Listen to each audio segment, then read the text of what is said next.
Do you remember that time when we got that game, right? And we walked into a field and I grabbed a bear and I threw it into a wall. And then I went over to a goose that was ill and then I played cards with it, but that made it better and fixed its fractured leg. Then what I did is I walked over here and I used my Jedi mind powers, right? And what I did is I grabbed this juice from this guy who'd been taking this alcohol to beat everybody up in the town, and then I fixed that. And then I smashed through the floor and found a hidden dungeon. Well, that's what I did. And that was all within a couple of hours of trying out Where Winds Meet. This is why Everstone reached out to us. So they sponsored this video on my time to give our usual information on what the start of the game is, especially because their new expansion has just launched. They've got the whole big Hexi region, giant new zone, big mega boss, all for free, all just thrown out there. So we are sponsored for this and we need to give our feedback. What is this game like? How does it get going? And what do we learn in the beginning?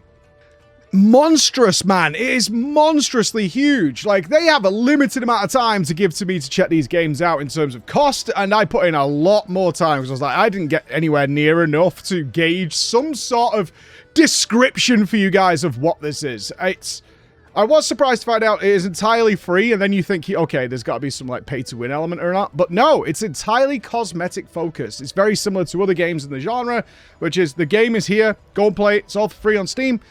And then they're supported by you making your characters look absolutely badass. And that's it. That's it. That's what they're going for with this. So, let me describe this for you.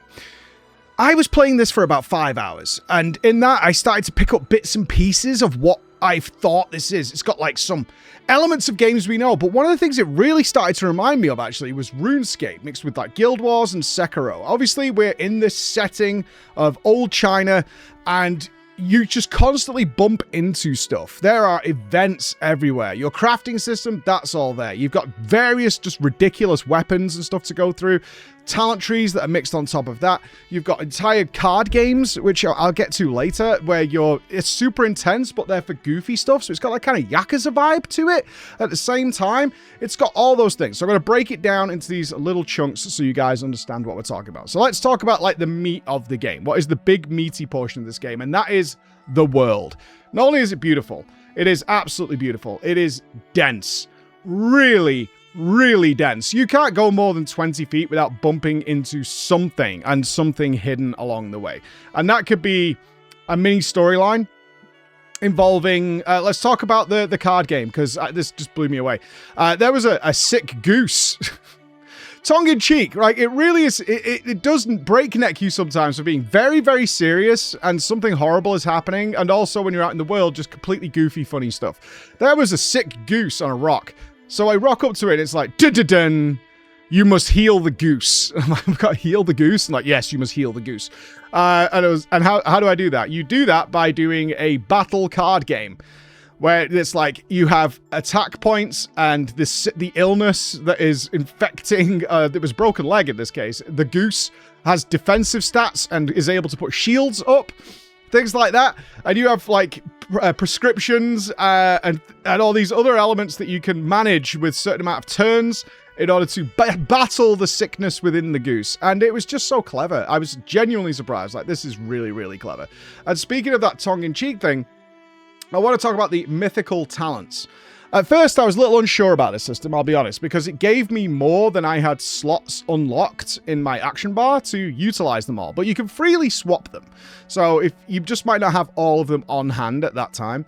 And the way it introduced me to this was, oh, there is a bear by the river that is causing me issue.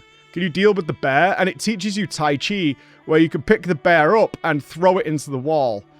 And that will dispense with bear.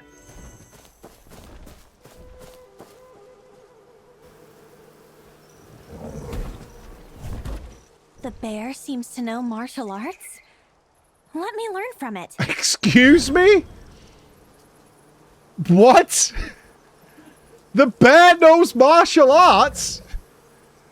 What do you mean the bear knows martial arts, dude?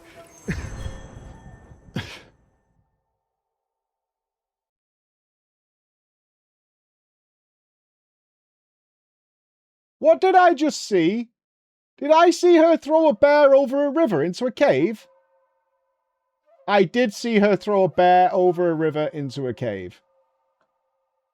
Okay. Pile. Once I finish, I need to get to the general shrine. Jesus Ruby is still waiting for me. Christ. I was like, what is happening here? What is happening here? But you get a bunch of these. You get Jedi powers, which you do by stealing this drug, well, it's alcohol, from a guy who's been fighting people all day. It gives him, like, the strength and bravado. And that allows you to do a number of things. And what it's actually showing you is this is puzzle-solving tech. Because there are puzzles all over the place. And you might come up against a really simple puzzle, like a guy is very itchy. You could deal with that. Or you'll come up against people who are trapped in stone, like Medusa, and you can deal with that as well by using all these mythical talents. But what they're actually showing you is, like, you can grab things from afar, like the Force.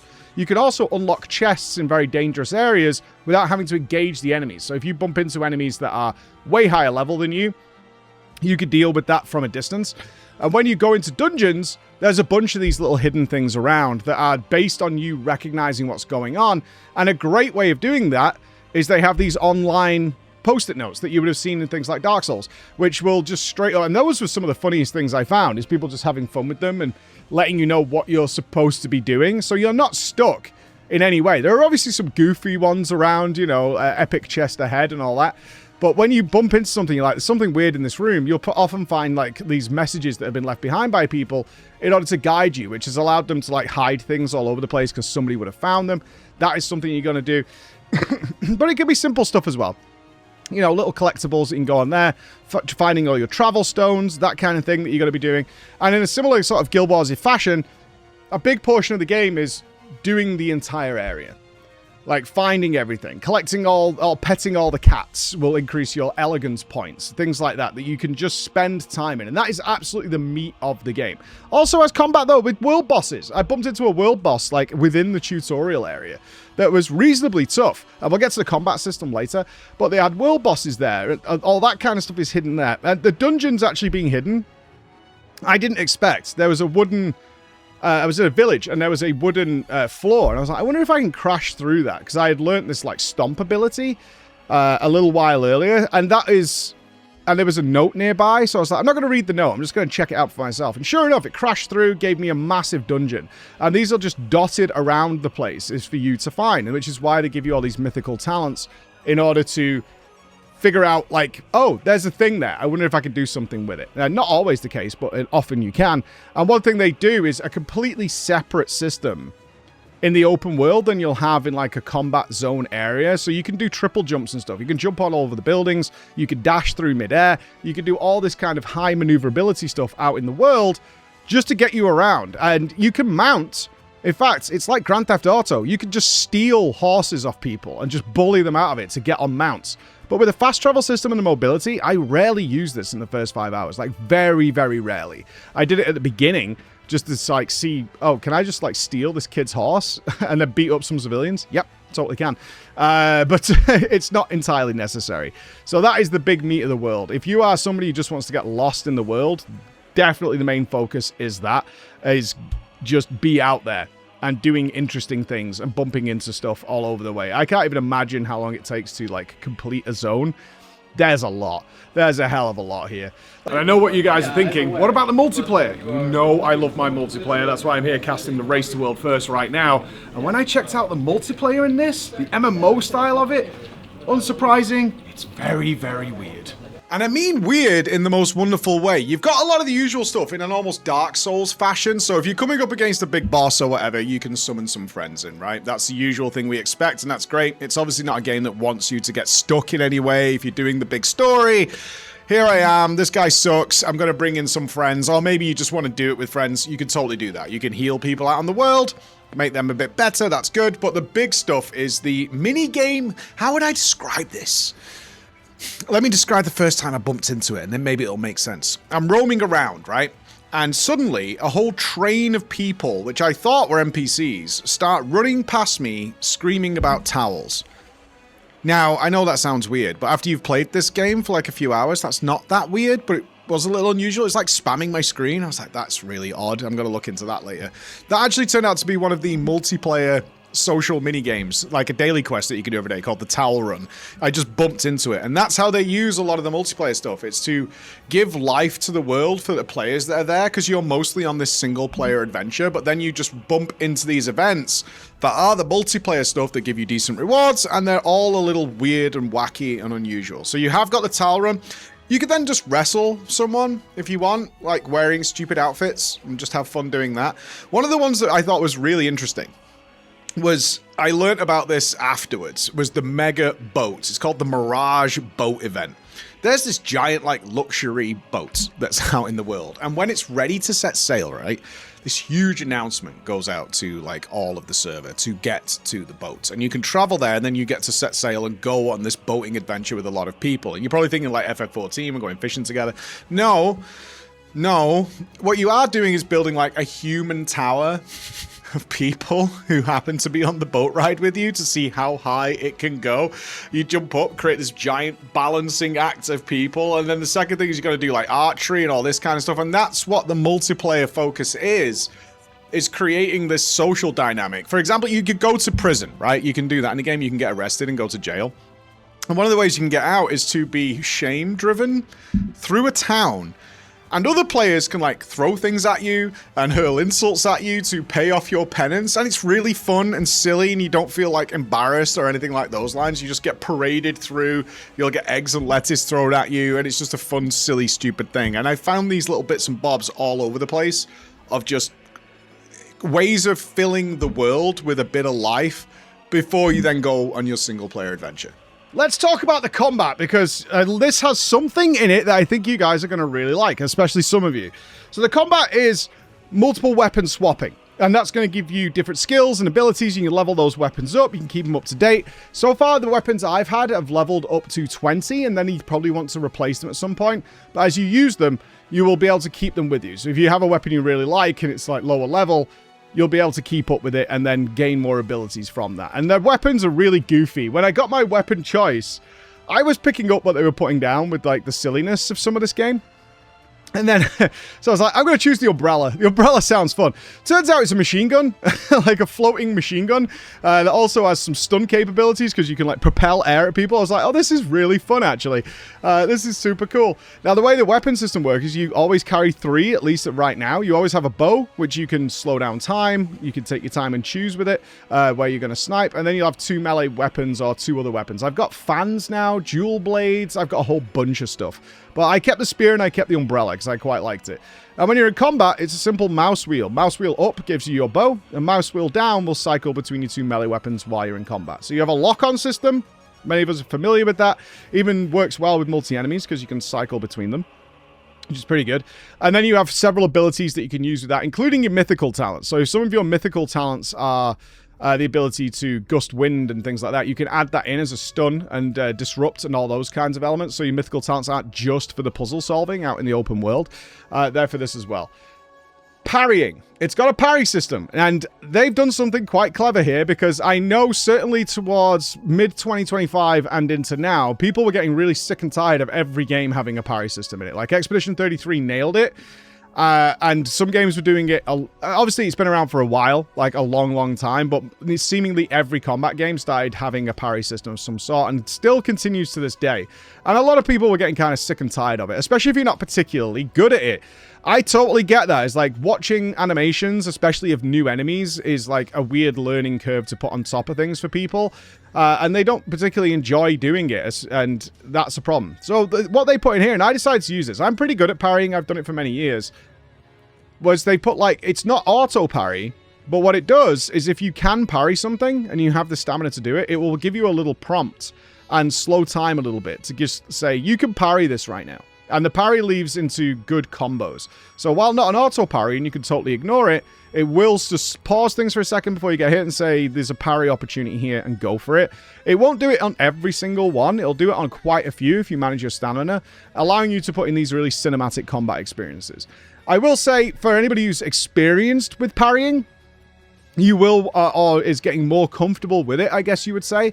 You're not going to want to use this later on. It does disrupt the flow of combat if you're planning to use, like, I'm using my big stun ability here so I can follow it up with this massive combo, and then suddenly the game kind of pauses for the, hey, this guy's attacking you, do you want to parry this? And I was like, no, not really. I'm actually doing my onslaught attack here right now.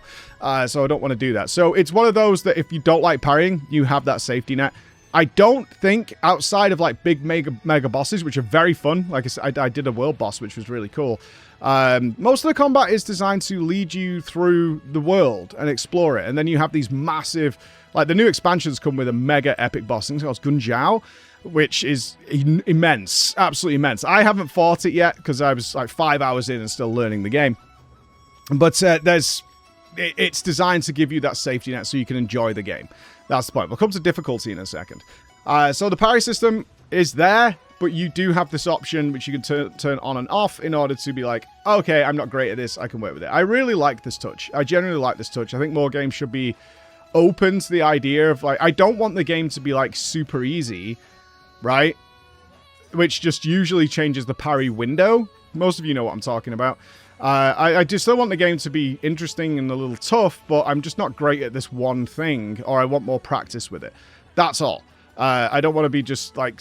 Because often what you find, and this is why I like this, what you often find is the early game is harder because you're getting used to how their parry system works, not that you don't understand it or what you're supposed to do. And then by late game, you're really good at it, and it's just become a non-thing.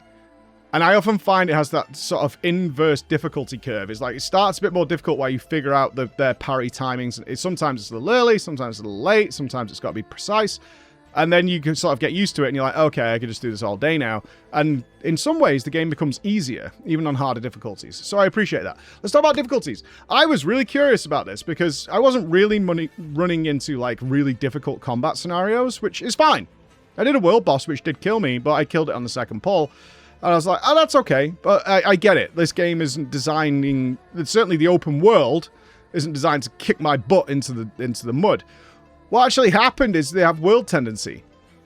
So when you hit a certain level, like the first one for me was at level 15, is you will have like the option to increase the world difficulty if you want. But if you don't do it, you are limited to how many levels you can get. So if you wanted to keep the level low... and just keep exploring and collecting things in one of the zones and then turn the difficulty or the world tendency up later, you could totally do that. I was really surprised by this because usually the games have some sort of background scaling or they just level it by zone or they just... The worst one, of course, is that the world just constantly grows next to you and you don't feel much more powerful despite the fact you're getting better gear and set bonuses and all those kind of things like you do here. Instead, what they did was have this little challenge. It's like, okay, do you want to make the world harder? All right, you have a mini challenge to do, which in the case that I did was a gauntlet against 3 waves of enemies. And essentially just checking you understand the fundamentals of combat. It's not hard. It's just like, okay, let's do some ads. And then you figure out if you could defeat this, you're probably fine to go on with the rest of the game. And they increased the levels. I think it went from 15 to 20, so you could level a bit more, you can get more talents and more powers, and upgrade a bunch of gear. You'll actually see here... you'll actually see here, I had no idea at this point that I could increase the skill of my weapons at all, and they're all level 1. I didn't know that. I had no idea. After this, I was like, oh, I level all my weapons from 1 to 16. I was like, oh, that's when I discovered that. And that's a big part of it, is there's so much to do. But we should move on to story.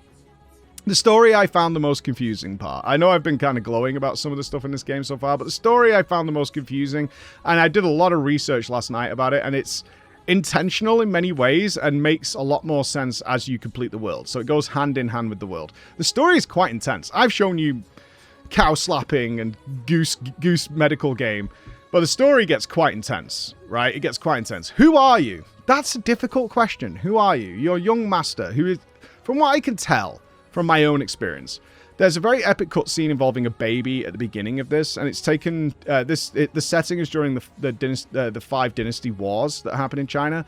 So a little backstory, a little context to that is not important, but that's what's going on. The world's not in a good place. There's a lot of heroes and villains and armies moving around where you are. You are quite a popular young lady, or guy, whoever you decide to choose, who is very friendly. People are aware of you, but you don't seem to have any sort of like rank or status other than like you're very friendly and very sociable, and you're out and about doing things and people quite like you, and they refer to you as young master because you're a young sword master.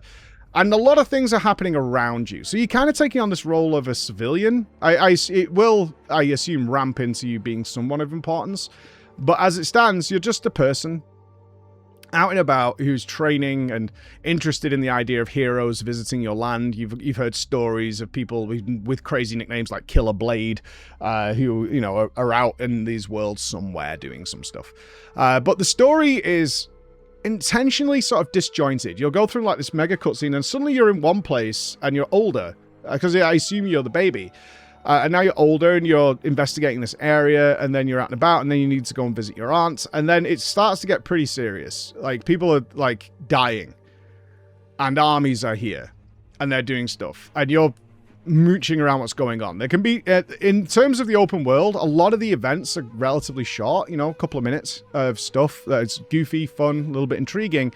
Story stuff can be, like, big exposition.